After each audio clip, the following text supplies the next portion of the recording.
نحمده ونصلي على رسوله الكريم أما بعد فأعوذ بالله من الشيطان الرجيم بسم الله الرحمن الرحيم يا أيها الذين آمنوا اذكروا نعمة الله عليكم إذ جاءتكم جنود فأرسلنا عليهم ريحا وجنودا لم تروها وكان الله بما تعملون بصيرا صدق الله العظيم ربي اشرح لي صدري ويسر لي امري واحلل عقدة من لساني يفقهوا قولي آمين يا رب العالمين. وګو طالب علمانو دا زمون سره د سوره احزاب الدرس الاول با نو پدې الدرس الاول با کې زمون سره 9 تا 19 پورې تقریبا آیاتونه دي. خنن چې کوم زیر مطالعه آیاتونه دي زمونږه نو هغه د 9 نه واخلا تر د 11 پورې دې آیاتونو مونږه مطالعه کوو. الاول دې آیاتونو ترجمه یا ایها الذین آمنوا ای ایمان والو اذکروا یاد کئ نعمت الله نعمت الله تعالی علیکم چې کړه پتا سبحانه اجاتکم کله چې راغله پتا سبحانه جنود لخکره نو فارسلنا موږ راولېګل علیهم بدوی باندې ریحن هوا وجنودا او لخکره لم تروها چې تاسو نه لیدا غیلره وکانه الله دې الله رب العزت بما تعملون بصیرا چې کومل تاسو کوئی پاغه باندې الله رب العزت لیدونکې دي. خو طالب علمانو دا سن 5 هجری کې د جنگ احزاب کله چې د مکی قریشو مکه مشرکین مکه او داغه سره چې کم ده نفلس يهود وسره هم او خوشه قبایل هم نو یو لوی لخر چې کم ده په مدینه باندې حمله وکړه او دغه حمله سره غټه خبره دا چې مسلمانانو باندې اچانک داسې لوی حمله او مطلب دار مسلمانان چې کم ده پای کې راګریدل رسول الله صلی الله علیه و آله وسلم داغه د مخنیوي د پاره چې کم ده نه د صحابه په مشوره باندې خندق مو کنستو داغه سره سره نورم کم تدابیر چې وو یعنی رسول الله صلی الله علیه وسلم جنگي چې سونه تدابیر واغه نبی رسول الله والسلام پاګه کې کړو. خو الله په خپل باندې فرمایي چې فارسلنا علیهم ریحا من په دوی باندې چې کم دیني هوا راولېږي تیز هوا راغله او په دې کې لخکره هم راغلي وی هغه لخکره د پرشتو چې الله تعالی امداد را لېګلو او الله رب العزت وجنودا لم تروها غلخکر چې تاسو نه لیدي وکال الله دې الله تعالی بما تعملون بصیر چې کومل تاسو کوئی پاګې باندې لیدونکې دي. اجاکم کله چې راغله پتا سو باندې من فوقکم د پاس تاسو نه او من اسفل اولاندې منکم تاسو نه ان د پاس نه هغه پوجونه د مکه مشرکان او د لاندې نه دغه د يهود د مدینه چې کوم هغه هم غوي ما جوړ کړل هغه ټول دي مراد دي. وَإِذَّاغَتِ الْأَبْصَارُ وکړه چې خړوب شي غسترګي او بلغت القلوب الحناجر او زن او خطل مروتا وتظنون تاسو ګمانونه کول بالله الظنون په الله باندې قسمه قسم ګمانونه. یعنی صورتحال دا جوړ شو چې دا غړ لوی لخر چې کم دین راغله او دې طرف ته یې تیز هوا راغله یعنی مطلب دا صورتحال ډیر سخت شو چې کوم مسلمانانو هغه ضرورت چې کوم دی داسې شو چې مطلب دا یو ازمایش شو چې دا غوزونه مرو تر وخت له سره غور می شهر یعنی مړی می نه چاني ولې نو بس سو کما نو الله رب العزت فرمایي چې هنالک بتلی المؤمنون په دغه وخت کې الله تعالی ازمایش کو په مؤمنانو باندې وزلزلوا زلزالا شديدا اجر قول شو پاجر قول سخت سره الله تعالی په سخت ازمایش راوست او په دې کې بیا تاسو تراشي چې کوم منافقین او کوم مؤمنان او اصل الله تعالی کراو کوټه پکې معلومول چې دا دومره سخت صورتحال جوړ شو نو مؤمنان وی چې ما وعدنا الله ورسوله د منافقان وی چې ما وعدنا الله ورسوله الا غرور زم سره چې د الله رسول کوم وعده کړه خو دوکې ده او مؤمنان وی وصدق الله ورسوله دا الله او دا الله رسول چې دا غرشتینه دي نو دا ازمایش شو د مؤمنانو د پاره او د منافقانو د پاره یو امتحان هم هغه پکې هم معلوم شولو. نو دا یو سخت صورتحال دغه جنگ چې کم دی هغه جوړ کړی شو او الله رب العزت دا غیغه نقشه تاسو ته چې کوم دی مخه ته په دې سو آیاتونو کې چې کوم دی تاسو ته هغه مختصر غونډه کې یعنی هغه نقشه راوستله چې د پاسه او د لاندې نه د پوجونه په تاسو رااله او غزرونه چې کوم دی سترګې خړوبې شي او زړونه چې کوم دی مرو ته راوختل.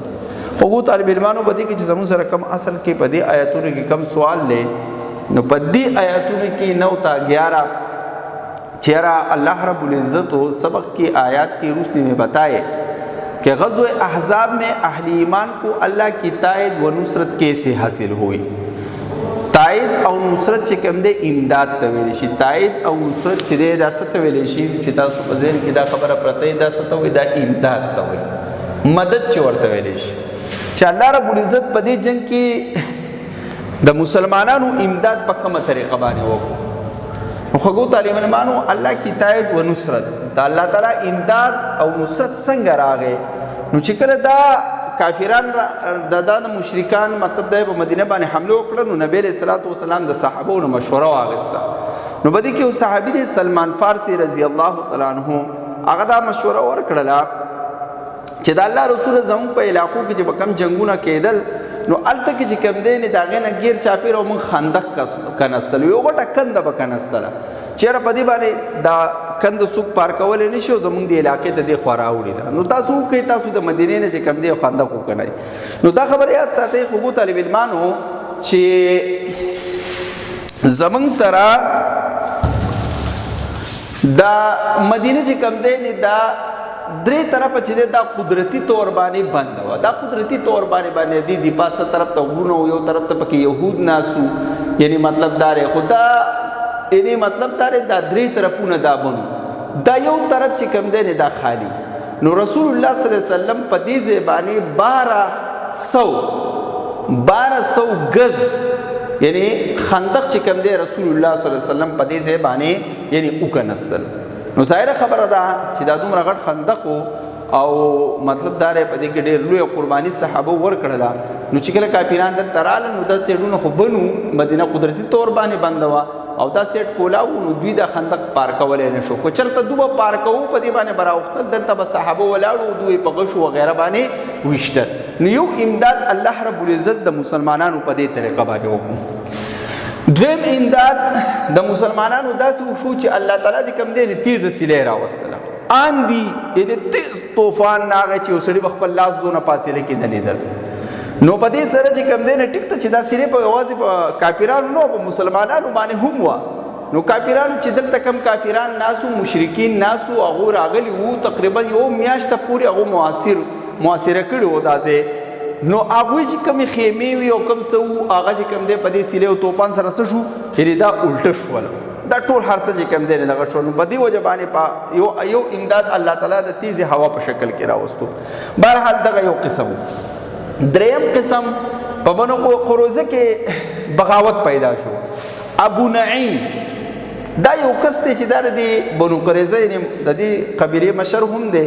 او د دوی په سردارانو کې دی الله رب العزت دې سړي ته ایمان نصیب کو دې سړي ته الله تعالی ایمان نصیب کو دی يهودي ته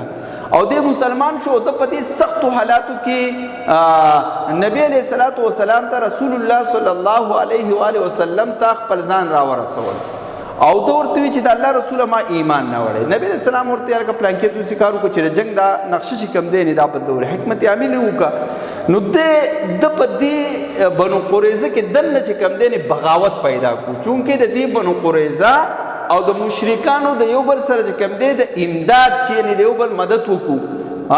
دوی راغلی نو د دوی او د دوی په منځ کې دی سړي ابو نعیم چې کم دی بغاوت پیدا کړو د دې بغاوت په وجه باندې هم په دې جنگ کې چې کم دی نه هغه صورتحال د جنگ تختص شوله یعنی هغه بدل شوله نو دا سو صورتونه د امداد شو چې د الله مدد یو تیزه هوا راغله دویم امداد دا شو چې سلمان فارسی رضی الله عنه په مشوره سره خندق وکنستلې شو او دریم امداد شکل دار هغه چې په بنو قریظه کې چې کم دی بغاوت پیدا شو او د مشرکانو چې دا کمی ډلې وي نو هغه چې کم دی نه است د غزا نه چې کم دی او تختیدلو او الله رب العزت مسلمانانو ته چې کم دی نه فتح سکړه یعنی مسلمانانو ته فتح الله رب العزت نصیب کړه نو خو طالب علمانو نو دا کم سوال چې زموږ سره دی نو هغه تاسو په دې طریقه باندې یاد کړئ چې په غزوه احزاب کې الله تعالی د مسلمانانو تایید او نصرت څنګه کړی وو نو هغه په دې شکلونو کې الله تعالی د مسلمانانو امداد کړی وو او بیا الله رب العزت مسلمانانو ته فتح نصیب کړله. او طالب علمانو د دې آیاتونو د ترجمه هم وسره چې کوم دی تاسو یاد کړئ ترجمه یاد کرنا. یو خبره دویمه خبره دا سوال نمبر 1 چې کوم دی دا به یاد کړئ په دې طریقه چې الله کی تایید و نصرت څنګه حاصل شیو نو د سلمان پارسی رضی الله عنه حواله پکې ورکړي د هوا اندی آگیا بنو قریظه می بغاوت او بیا مسلمانان ته الله تعالی فتح نصیب کړل. الله رب العزت دې عمل کولو توفیق راکړي. اقول قولي استغفر الله لي ولكم ولسائر المسلمين والمسلمات.